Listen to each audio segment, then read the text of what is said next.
See those obstacles in the departure path?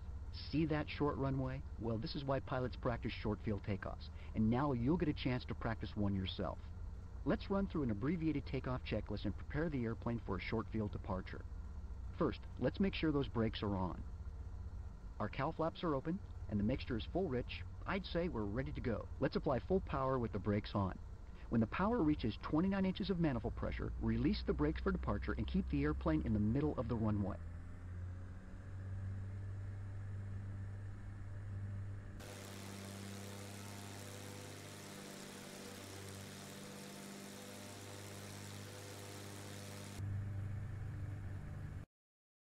Release the parking brake.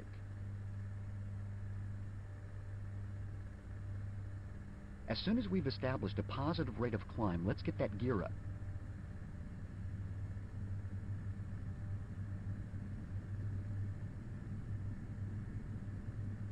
There's 85 knots. Rotate to a best angle of climb pitch of 18 degrees nose up and climb at 92 knots, the best angle of climb speed. It looks like you're clear of the obstacles. Lower the nose and climb at 105 knots, which is the best rate of climb speed.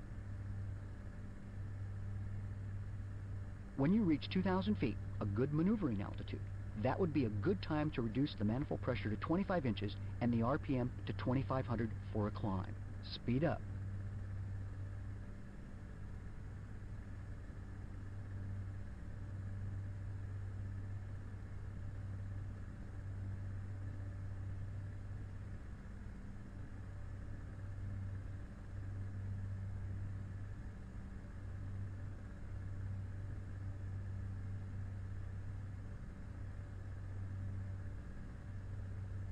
Okay, continue climbing at 105 knots to 2,500 feet.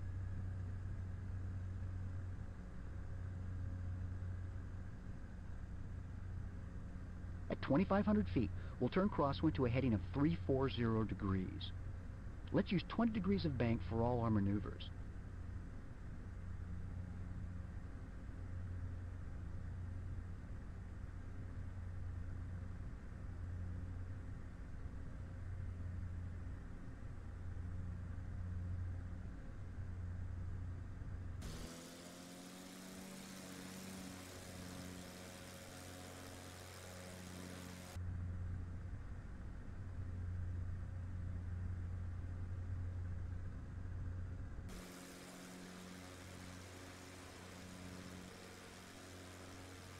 As soon as you lower the nose to level out, reduce your manifold pressure to 19 inches, then turn downwind to a heading of 250 degrees so as to keep yourself close to the runway.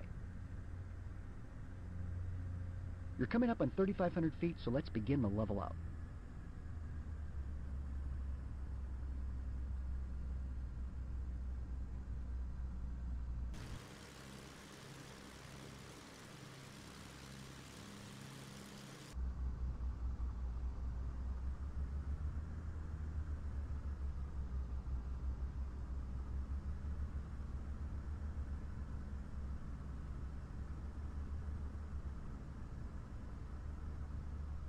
Because we're operating in a hilly environment, let's lower the gear for landing when established on the downwind leg. This will help slow the airplane down and keep you from traveling too far from the airport. While you can see the runway in your GPS, I still want you to look for the runway by pressing the num-lock key and then pressing keypad button 4 or use your joystick's hat switch. If you need to, dip the wing if it will help you see the runway. Let's slow the airplane down in preparation for lowering flaps when we're abeam or even with the runway threshold. Begin by reducing your power to 15 inches and holding 3,500 feet. Let the airplane slow down to 110 knots. Add enough power to hold 110 knots at 3,500 feet, which will be about 18 inches of manifold pressure. As long as our speed is below 152 knots, we can add approach flaps. So let's do that when you are abeam the runway. Make sure you hold 3,500 feet. I want you to continue on the downwind leg until the runway is 45 degrees behind the left wing. Use your keypad or hat switch to look out the rear left window to find the runway. Feel free to use your GPS moving map to help determine this position too. When you're in position, turn base leg to a heading of 160 degrees. Because there are hills out there, I want you to hold altitude until you are established on the base leg.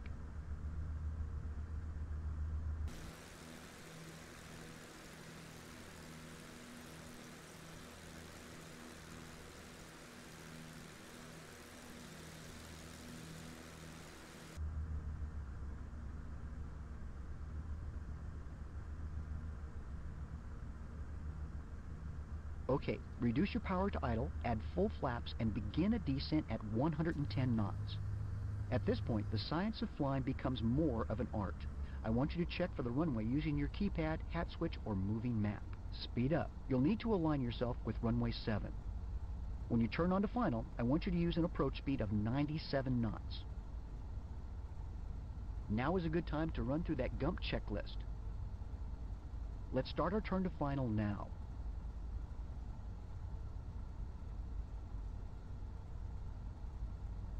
Speed up.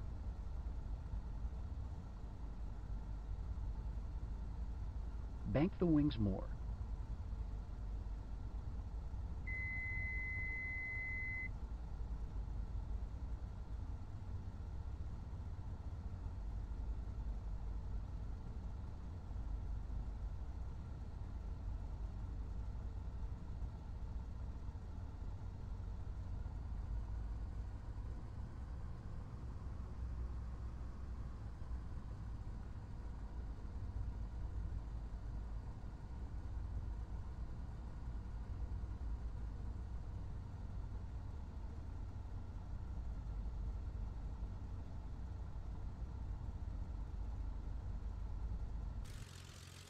At this point, you should begin slowing the airplane down to 97 knots and trim for a stabilized descent.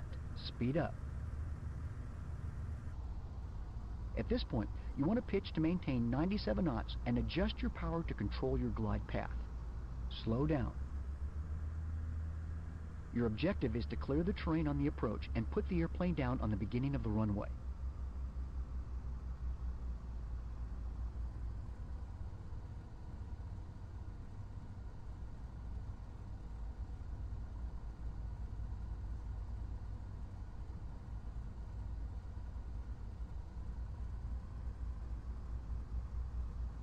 Speed up.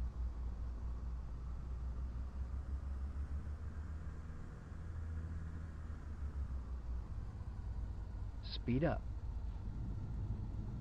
Reduce any power that's still applied and use maximum braking to slow this airplane down.